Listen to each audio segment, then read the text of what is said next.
I spent years trying to become anybody but myself. Every time I looked in the mirror, all I could see was what was wrong with me, the fat, the flaws, the failures, the pimples, the disappointment. So I made a decision without even realizing it. I was going to become her. I wanted her body, her confidence, her discipline, her life. And maybe you felt that too. Maybe it wasn't about her body. Maybe it was just this feeling that everyone else had something you didn't. And if you've ever felt like you wanted to be anyone else but yourself, this video is for you. And stay until the end because I want to share the realization that finally helped me stop chasing being everyone else and start to become the woman I was actually created to be. If you're exhausted and tired of fighting yourself, I've put my free midlife exhale below in the comments. It's a beautiful place to start to begin to reconnect to yourself within just a few short minutes of each day and really tap into who it is you want to become. And here's the deal. At 15 years old, I had two people call me fat in 1 week. I had my high school softball coach look me in the eyes and tell me I was way too fat to ever play varsity softball. And less than 5 days later, a girl that sat next to me in the class was like, "Oh, I'm super sorry, Leslie. You're too fat to hang out with this weekend." My life was shattered. I remember walking into the bathroom at Ursuline Academy in St. Louis, Missouri, and looking at myself in the mirror, and for the first time, seeing every flaw on my body. I saw how big my thighs were. I saw how big my waist was. I saw how big I was. I wasn't even an hourglass. I saw every single pimple on my face, on my chest, on my arms, on my back, and I began to loathe myself. I wanted to be anyone else but myself. And maybe no one has ever said those exact words to you, but maybe somewhere along the way, someone or something made you believe you weren't enough. Those moments have a way of staying with us. I mean, I begged, I borrowed, I stealed, I did every diet I possibly could back in the early 2000s. You name it, I tried it, including Weight Watchers. I can still recollect right now the Weight Watchers points to this day. I knew diets in and out, but when I graduated high school, I wasn't even less. I weighed 15 pounds more than I did on the day I had both of my two children.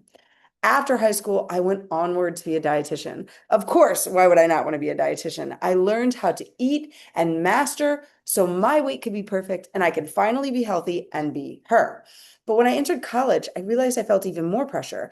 I'm going to be a dietitian. Well, I got to look this part. So something had to change. I immediately picked up the only thing I knew to do: try eating only 300 calories a day and excessively exercising 3 hours at a time. And it worked. Not healthfully, but it worked. But when I got down to the weight I wanted to be, I realized I still felt terrible. And I had no idea how I was going to keep this going. So I took it to the extremes. I exercised like crazy. I woke up at 4 or 5 in the morning. I'd exercise, I'd go to classes, I'd exercise again. At night, when everybody was hanging out, I'd exercise again. Exercise became the only way I knew how to control my weight. And honestly, how to control how I felt.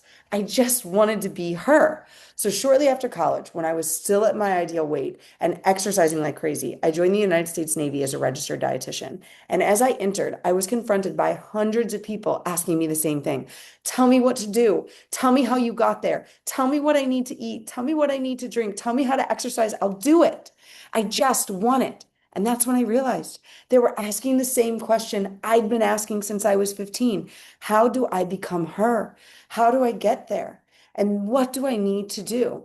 Maybe you've asked those questions too. Maybe not out loud, maybe quietly to yourself every time you've saved another transformation photo or another wellness tip.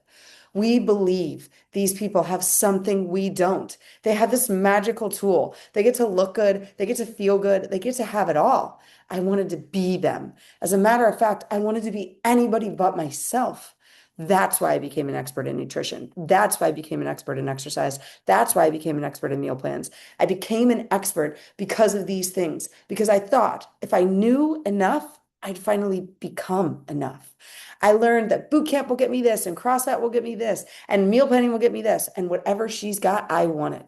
Give me what she has. I'll follow her plan. I'll do her thing. But you know what? I never became a real expert in me. I was never able to become an expert in these women the way I desired because I couldn't become them. I had to dive into who I was. I'm not a carbon copy of these women.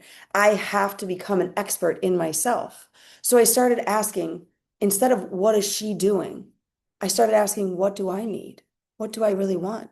What does my body need? What does my body really want? What does health mean to me? Because health can mean being 50 pounds overweight, but still healthier than I was. Health can mean I'm at my healthiest weight. Health can mean longevity, vitality, energy, and peace. Your definition of health doesn't have to look like anyone else's.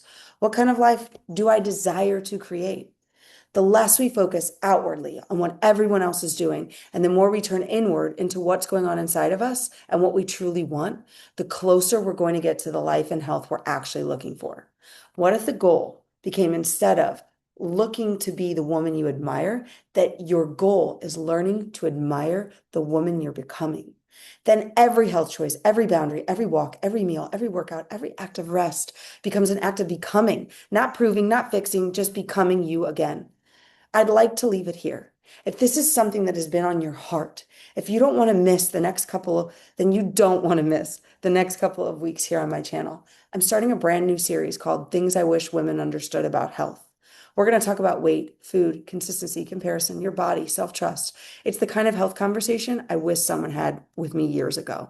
And if you've been looking for a different way to think about health, I'd love to have you here. So subscribe, because I think these conversations might change the way you see yourself. You can finally stop fighting yourself. Shame is not a health strategy. It's time to come home to yourself.